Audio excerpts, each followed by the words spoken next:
दोस्तों welcome to my YouTube channel Islamic name. मेरा नाम साक्षी है और आज मैं आपको बताने वाली हूँ अब्बास नाम के बारे में। अब्बास नाम लड़कों के लिए इस्तेमाल किया जाता है। अब्बास नाम एक इस्लामिक नाम है और अरबी ज़ुबान से लिया गया है। अब्बास नाम का मतलब होता है मोहम्मद अंकल, मतलब पैगंबर मोहम्मद के चाचा। बात करें इनके लकी नंबर की तो इनका लकी नंबर है 7, मतलब 7। बात करें इनके लकी दिन की तो इनका लकी दिन है ट्यूसडे एंड थर्सडे, मतलब मंगलवार और गुरुवार।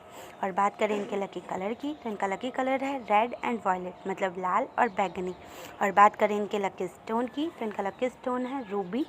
रूबी का मतलब होता है माणिक। माणिक लाल रंग का काफ़ी सुंदर और चमकीला रत्न होता है।